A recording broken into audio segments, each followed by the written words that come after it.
Hello guys, welcome to our Pondicherry vlog. మా పాండిచ్చేరి వెకేషన్లో జరిగిన moments అన్ని దీంట్లో క్యాప్చర్ చేసి వ్లాగ్ లాగా చేశాము. Please do watch it. వీడియోలో కనిపించే బ్లూ కలర్ డ్రెస్ ఆమె మా అక్క. నేను ప్రతి జర్నీలో ఇట్నే లాస్ట్కి అయిపోయి ఇంటికి వెళ్ళిపోయేటప్పుడు ఇట్లే ఆటోమేటిక్గా నిద్రపోతాము షోల్డర్ మీద. ఇంకా నెక్స్ట్ ట్రై చేసినాం అన్నట్టు వ్లాగ్ లెక్క మాట్లాడడానికి, అంత కుదరలేదు, అందుకనే వాయిస్ ఓవర్ ఇవ్వాల్సి వస్తుంది. నెక్స్ట్ బీచ్కి వెళ్ళామన్నట్టు. మాకైతే బీచ్ ఫస్ట్ టైం విజిట్. మేము సూపర్ ఎక్సైటెడ్తో వెళ్ళినాము. ప్రతిదీ కొంచెం కొత్తగా అనిపించింది. కోర్స్ ఫస్ట్ టైం విజిట్ అంటే ఫ్రెష్ ఫీలింగ్ ఉంటుంది, ఎగ్జైట్మెంట్తో చూస్తాం కదా ఏదైనా. ఇంకా ఈ బీచ్లో గేమ్స్ చిన్నపిల్లలకి పెద్దోళ్ళకి అందరికీ ఉంది. అంటే ఇది కొంచెము ఎట్లా అంటే ఫ్యామిలీ వెళ్ళే దాంట్లోనే ఉంది. ఈవినింగ్ టైంలో వెళ్ళినందుకు ఇంకా స్పెషల్గా అనిపించింది. చాలా చాలా బాగుండే. ఎవరి ఏజ్ తగ్గట్టు వాళ్ళు ఎంజాయ్ చేస్తూనే ఉన్నారు ఇక్కడ. గేమ్స్ ఆడేవాళ్ళు గేమ్స్ ఆడుతున్నారు, వాటర్లో తిరిగే వాళ్ళు వాటర్లో తిరుగుతున్నారు, సన్సెట్ ఎంజాయ్ చేసే వాళ్ళు అది చేస్తున్నారు. జస్ట్ కొంతమంది కామ్గా కూర్చొని సీనిక్ ఎన్విరాన్మెంట్ అంతా చూసుకుంటూ దాంట్లో ఫుల్ఫిల్ అయ్యి ఉన్నారు.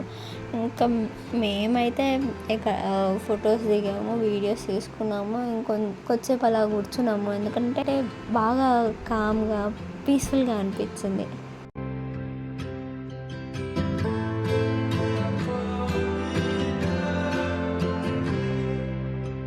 ఫస్ట్ టైం బీచ్ విజిట్ మాత్రం మస్తు ఉండే. ఆ ఎక్స్పీరియన్స్ ప్రతి ఒక్కరు లైఫ్లో చూడాలి.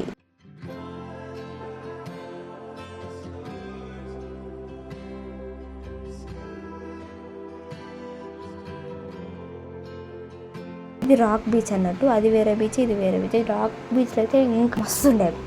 ఇది నైట్ తీసినాము. ఈవినింగ్ ఆ బీచ్కి వెళ్ళి పక్కనే రాక్ బీచ్ ఉంటే రాక్ బీచ్కి వెళ్ళి మళ్ళీ ఎర్లీ మార్నింగ్ కూడా రాక్ బీచ్కి వెళ్ళాము.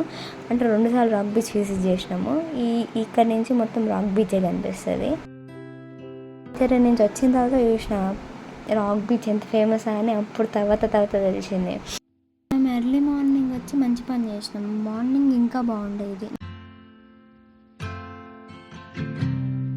నెక్స్ట్ ఇంకా పాండిచ్చేరిలో స్ట్రీట్స్ ఉంటాయి. లైక్ చాలా స్ట్రీట్స్ ఉంటాయి. లైక్ జవహర్లాల్ నెహ్రూ స్ట్రీట్ అని, అలానే పక్కనే ఉంటాయి అన్నీ. ఆ స్ట్రీట్స్లో ఎట్లా అంటే బ్యాక్గ్రౌండ్స్ అన్నీ మనం ఫొటోస్ దిగడానికి దానికి బాగుంటాయి. చాలా షూటింగ్స్ కూడా అవుతాయి. చాలామంది ఫొటోస్ వీడియోస్ ఎక్కువ ఇక్కడే తీసుకుంటారు పాండిచ్చేరిలో. ఇవన్నీ స్ట్రీట్సే, ఇవంతా బ్యాక్గ్రౌండ్స్ మనం యూస్ చేసుకోవచ్చు. శివకార్తికేయన్ రెమో మూవీ షూటింగ్, ఒక సాంగ్ షూటింగ్ కూడా ఇందులో అయింది. ఉంటా బై.